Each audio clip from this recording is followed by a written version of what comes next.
thank you so much to you and the team, obviously, for sponsoring our events this year, and for also taking the time out of your day to just have a really nice chat with me about your experience with Astriid and why you are in particularly so passionate about helping the cause. So I thought if we kick off with, how did you find out about Astriid? So I was at a law firm still in 2019, so a different law firm. This is when I was employed. And one of the CEOs was already doing some work for Astriid. And I remember I was having a weekend break away in the countryside somewhere, and an email came through saying, it was a blanket email saying, is anyone interested in riding London to Paris for a fantastic charity, Astriid?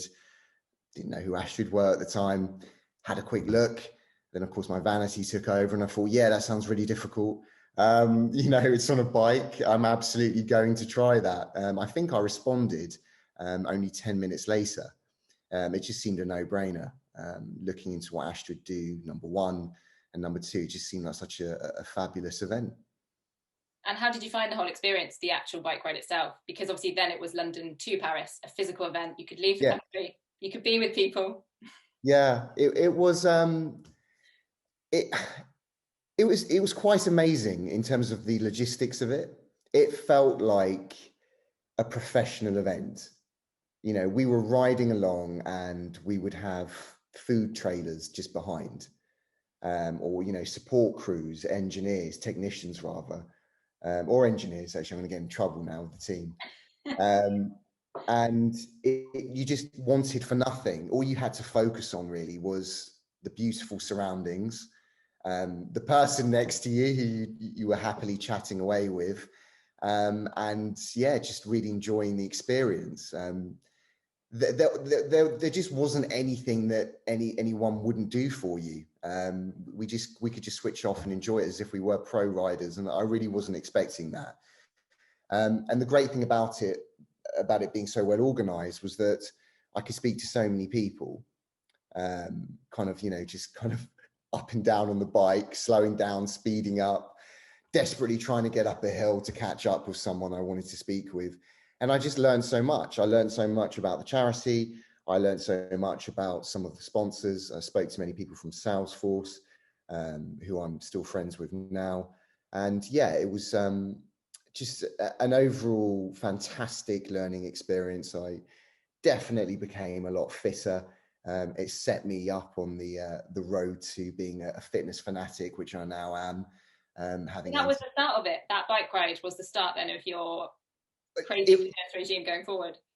It was the start of taking it seriously.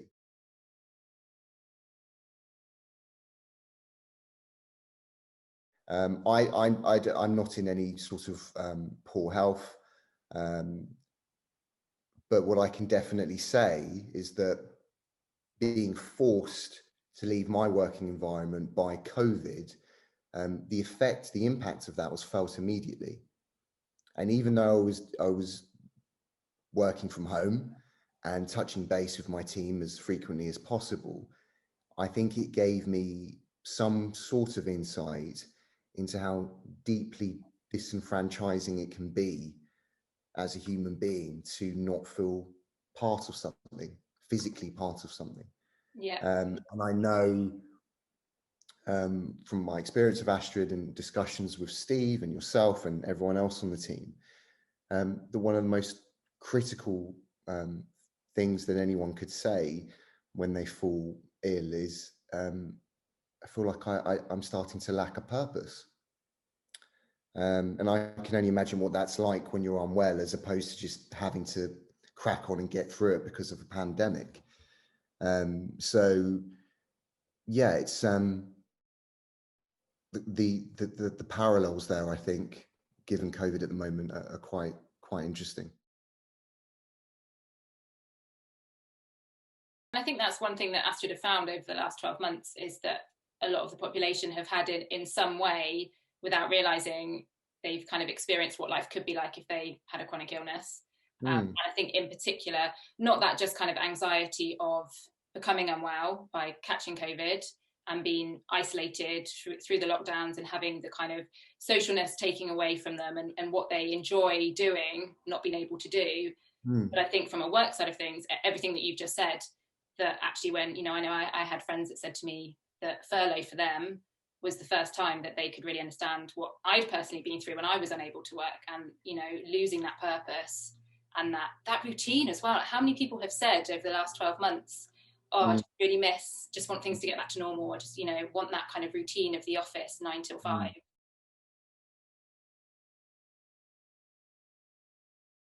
You might be in good health, but we all know someone who isn't. And that could be a friend, it could be a family member, it could be a colleague. And we've all witnessed the toll that takes. Yeah.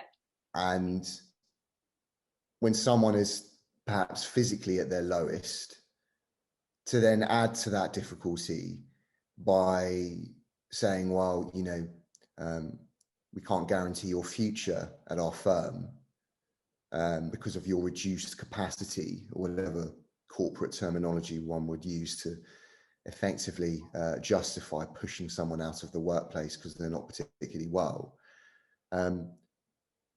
I think that's something that shouldn't be brushed under the carpet anymore. I think that's something that should be at the forefront, certainly of the government's mind, when thinking about advancing the workforce in this country, again, particularly after COVID, or thinking about where it can designate funding. It's amazing that Astriid fulfill this function with such little resource, or comparatively little resource, when it's such a critical structure to provide support, to provide help, to get people back in the workplace. I mean, just saying it just sounds so simple, so obvious. Yeah. It doesn't actually require justification. It doesn't require significant empathy. I think it requires bringing to the light.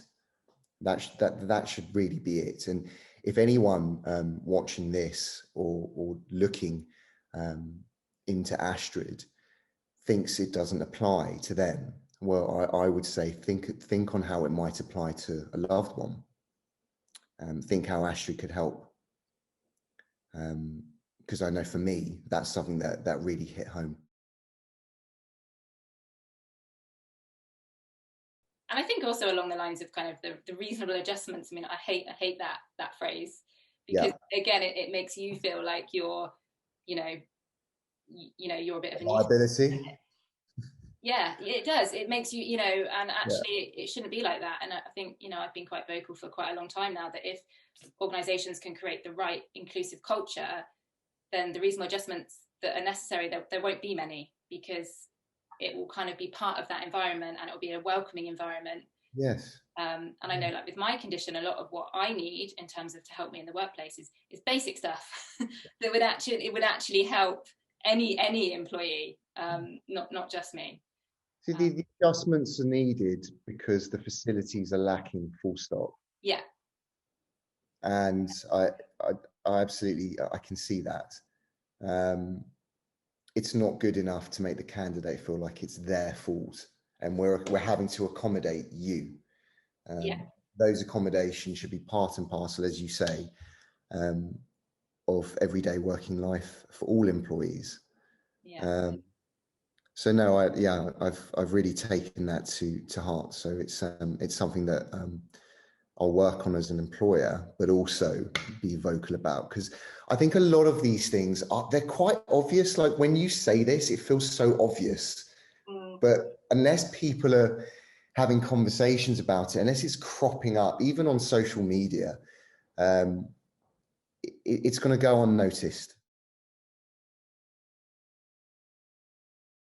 I've always been keen on maintaining my fitness, but that, because of the endurance aspect of the event, and it really was. I mean, I should say there were times where it was raining down really, really hard. You know, we're trying to navigate down a hill or up a hill, and it's just extremely daunting.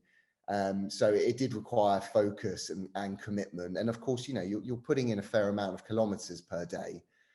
So a decent level of fitness was needed. And I just felt so much satisfaction in kind of turning things around so that I could even get through the event. And obviously this year we were hoping to be able to do London to Paris this year in 2021.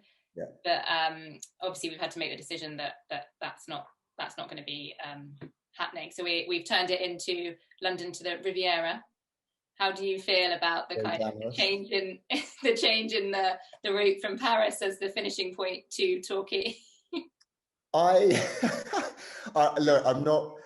I'm not going to try to compare the Torquay to Paris. I think even I, as a lawyer, don't have the skills to finesse that point. But what I will say is actually it really doesn't matter. The principles are the same. The camaraderie will be the same. The smile on your face will be exactly the same. And actually, in many respects, it's going to offer things that London to Paris could not. So it will be easier for loved ones, friends to come and show their support, particularly at the party at the end. But the message, the purpose behind all of this can't be forgotten. It just can't. It doesn't matter where we're going. It doesn't matter if we were racing to Monaco in a Formula One car, which might be, that could be something to consider with our sponsors, maybe. I don't know. The message is doing this to raise money, to raise awareness. And at the end of it all, you get a fantastic experience through the ride. You're going to make some amazing contacts, some amazing friends. And yeah, as it did with me, hopefully set you up on the road to fitness.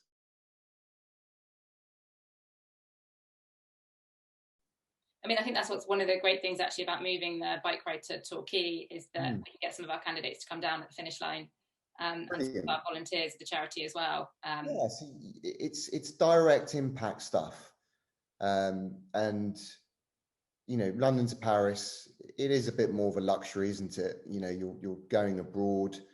The logistics are a bit more tricky. You have to commit some more time. So yeah, I love the fact that this makes it more accessible, which again, I think it strikes a chord because the whole Astriid mission is about accessibility, really. Again, I know I keep trying to draw things back to it, but I think it's important whilst we're pedaling away, sweating ourselves to death on the way to Torquay, that we have that in our minds and why we're actually doing this. And I think also remembering as you're doing it as well, that the fact that you are able to do it is something that so many of our candidates and the community of people that we support just love to be able. And I think sometimes when you are kind of a physically fit person, you can sometimes take it for granted. I mean, I know I did before I became unwell, and then actually when you have suddenly fitness taken away from you, and that being able to exercise, and even I think you've said on a call before about how great even a good sweat, like how great it feels sometimes to get on the bike and get rid of all of those emotions, all of those stresses. The fact that you can do that, just to enjoy the moment as you're doing it. It makes you feel alive. Yeah. Working makes you feel alive. Yeah. In terms of purpose and belonging.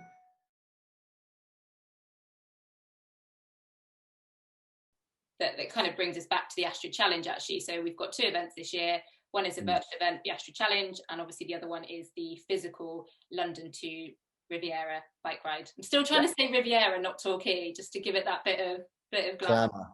And actually the Astriid Challenge virtual event is kind of trying to bring in that inclusive element, and actually that recognizing that what may not be a challenge to some people is a huge challenge to other people, and kind of celebrating all different types of successes. And going back to the medals, as you can see, Ben is a crazy runner, done all the Ironmen, very, very fit. But for me, running from couch to 5K, I probably worked as hard to achieve that as he does to achieve his marathon running and those. And I think that is where the kind of thinking came from, really, with the Astriid Challenge. So obviously there was no races last year, so Ben made me a little 5k medal when I did it by myself for the first time. But it just felt amazing, and it is recognizing that for so many people, you don't want, you know, the people that can do so much more, it would be great for them to be able to celebrate and kind of encourage people doing smaller challenges, but equally putting as much effort into them. And that's kind of where the Astriid Challenge kind of came about, really.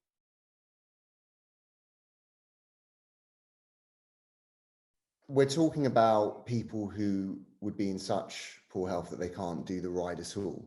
Yeah. One of the other things was actually people who had worked really hard to be on the ride in the first place, who came from a state of difficulty, and there were many. Whether that's because they just never engaged in sport before, or they were recovering from illness and had been out of training for some time, or just because they were a bit older and just, you know, struggling to get that sort of mileage in, even in training.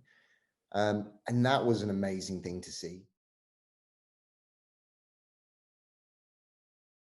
And I know that everyone did so well. I think because I was part of cohort 1, the infamous A team, and we all did so well as individuals and as a collective. And I know we can do that again. In fact, I expect that despite the difficult circumstances, I want to beat those figures. You know, I'm going to get really competitive about it, Emma. So even if we beat that event by £1, it must be beaten. I do manage a chronic health condition. You know, it's got a lot better, but I still have to be very aware of it. And actually, for me, exercise I see is just as important as me taking my medication and eating the right food. So actually, in terms of a workplace, to be working for an organisation that recognises that and is supportive of that is amazing. And I know that if somebody was to ask me, you know, employers, how could they be more inclusive to people with my condition? Yes. Being kind of very welcoming in them doing exercise at the time of day that suits their symptoms best would be something that I would definitely say. And, you know, I can be on calls, even with the trustees, actually. So we have a call that goes on, that can sometimes go on a bit later, but they know on a Wednesday evening, that's my running night. So quite often they will actually stop the meeting and say, Emma, put your running kit on, you need to go out, you need to do your running. Nice. And I think that is just, yeah, it's unbelievable to not feel guilty, to not feel like, oh, I can't do this meeting because I've got the run, or, you know, it's all about managing everything when you have a chronic health condition. And that's kind of exercise, medication, hospital appointments, life, housework. Quite important. It's all, you know, your life, you can't separate it. They all kind of affect each other. I mean, I think when you've been through something like this, and, you know, if anyone asked me, you know, what did you find the hardest, you know, as a result of your diagnosis and everything you went through from a physical health point of view, the two things that I would say to everyone was getting back to the workplace and getting fit again were the two hardest things. And there was, at the time that I went through it, there was no support available for either of them. There was that recognition that, yeah, you needed to go back to work and you need to get fit to help you in the long run, but we've got no idea how to actually make that happen. And obviously that's what Astriid provides. And the kind of the part of Astriid that I'm so passionate about is actually, you know, when it was first set up, it was designed for people with chronic health conditions, disabilities, or carers that were they were work ready. So they needed flexible part-time working, but they were confident enough in what they were doing and ready to get into the workplace. I think what Astriid quite quickly realised was that there was a huge amount of people that had been through so much trauma because of their health that their confidence was so low. So they needed a lot of support in getting to that point. So kind of supporting those making the very first initial steps back into the working place. So through that's kind of connecting with coaches and mentors, you know, doing job interview prep. Because you can't imagine it, can you? When you've been in this complete bubble for so long and your life is just your health condition, the thought of, you know, going to an interview for anyone is, you know, hard enough. But when you're, you know, and I obviously the work that I do with Astriid, you know, you see quite a lot of job applications because you're helping candidates. And I saw something in a job application last week, and it basically said in capital letters, you must explain any gaps in your CV history kind of thing. And there was this tiny box, so it's basically what dates you worked, what was your job position, and that was it. So how can you, if you've been through something so traumatic and it's still going to be with you, how can you just put that? It seems so, you don't know these people, you haven't met these people yet, you don't even know if the job's right for you. I went, when I first started to go back to work, and I'd go to interviews and I wouldn't say anything on my application form, and I'd go to the interview and they would make an assumption. They'd ask me about the gap year that they thought I'd been on, because I was obviously early 20s.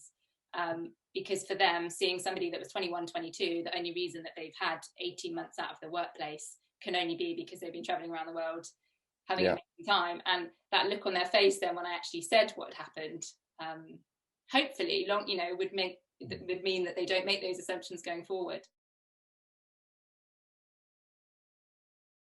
Really helpful, useful to hear this, actually, because obviously as an employer, we're trying to get things right and we're trying to do things very differently. And we're always very mindful of being intrusive with what we ask, not just on application forms, but also in person. Yes, we want to know about the candidate as much as possible in terms of how whether they possess the skills and the experience that we need at 12 Tabulae. But we would never seek to dip into someone's private life like that, and their health. It's one step away from saying, would you mind granting us access to your GP records, isn't it? Because you're making someone account for themselves. When I started, when I first made contact with Steve about potentially being a corporate sponsor, that was just based upon what Astriid are and on Steve.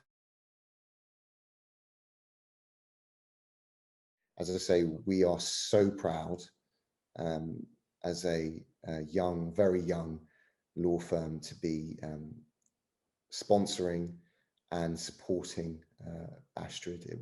We cannot think of a more worthy cause, and it's going to be a brilliant event.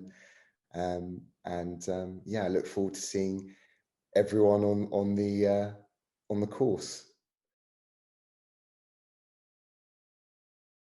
It's an untapped workforce. And actually, it doesn't even make sense from just a purely corporate perspective to ignore it. So even if you were the most cold-hearted HR department going, it still doesn't make any business sense. It still doesn't. There is no reason to ignore, shame, isolate people who have been suffering from poor health. It makes no sense at all from a human level, from a corporate perspective. It's enough sort of being willfully blind to this issue. And so, yes, as I say, it's with great pride that we're going to be setting up as much dialogue as we can, and also as employers ourselves, mirroring the social responsibility and approach of Astriid, so that I suppose one day Astriid might be redundant. Isn't that the dream?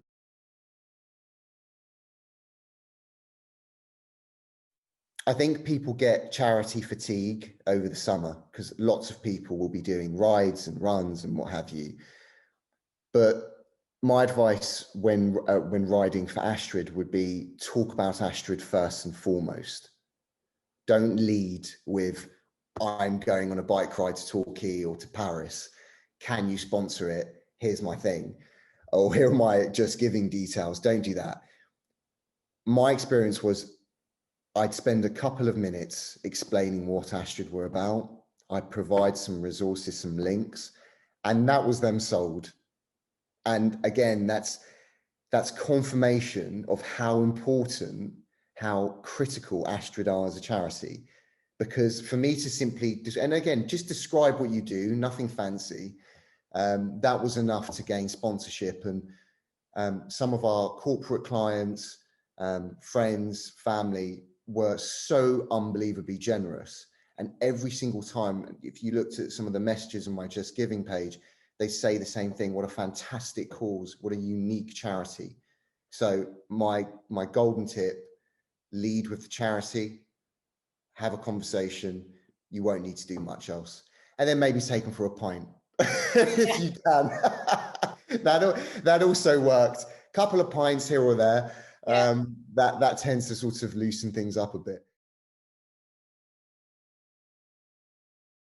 Thank you so much for your support. Yeah, we really, really appreciate it. And the funds that we raise through these events are going to be absolutely vital in actually helping Astriid kind of move forward into its next chapter. You know, it's been around for 3 years now. Learned a huge amount about the community of people that we're supporting, but also realised just how much work that there is to do on this issue. So it's really going to help us, you know, drive our message forward.